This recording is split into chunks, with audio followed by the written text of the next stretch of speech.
শরবত শরবত ও ভাই ঠান্ডা শরবত আমার কাছে পাবেন শুধু লেবুর শরবত। সারাদিন কাজ করে ক্লান্ত হয়ে গেছে, এক গ্লাস লেবুর শরবত খাইয়ে দিল ঠান্ডা করেন। আসেন ভাই আসেন, লেবুর শরবত খাইয়া যান, একেবারে ঠান্ডা শরবত। ভাই এক গেলা শরবত দেন, এই লন ভাই শরবত। মনটা ঠান্ডা হয়ে গেল। কিছুদিন পর যখন জানতে পারলো শরবতের সাথে মাছের বরফ দেওয়া হয়েছে, এই শালি মন্দির বেটা, শরবতের সাথে মাছের বরফ দিয়েছিস, তোর এই শরবত খাইয়া আমাশা শুরু হয়ে গেছে। এই শালিমন্দির বেটা, আমার সাথে অন্য কারণেও হতে পারে। আমার শরবতের বদনাম করিস, লাঠি দিয়া তো ডিফেন্সিয়াল ফাড়াই ফেলামু। আমার শরবত এক নাম্বার শরবত, কোনো ভেজাল নাই। তোর শরবত এক নাম্বার না?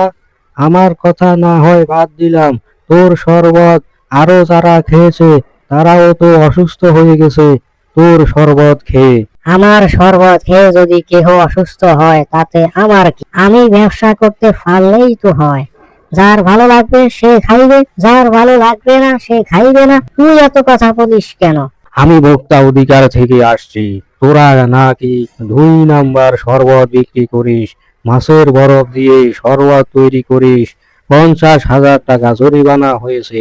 বেশি কথা বললে জরিমানা আরো বাড়িয়ে দেব, আর টাকা না দিলে তোর নামে মামলা হবে। স্যার স্যার, আমি আর 2 নাম্বার শরবত বিক্রি করব না, আমাকে ক্ষমা করে দিন।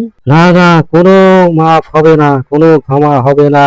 টাকা দে শালি মন্দির বেটা, এই আজকে ওর শরবতে সিল ঢালা করে দাও। ওর শরবত বিক্রি আজ থেকে বন্ধ, পরবর্তী নির্দেশ দেওয়া পর্যন্ত বন্ধ থাকিবে। আর আপনারা যারা ওর মতো 2 নাম্বার শরবত বিক্রি করেন তারা সাবধান হয়ে যান, আমরা ধরতে পারলে আপনার গোষ্ঠী মাইরা দিব। ধন্যবাদ সবাইকে। বাংলাদেশ ভোক্তা অধিকার। হায় রে, আমার কি সর্বনাশ হয়ে গেল! এখন সংসার চালাবো কি দিয়ে?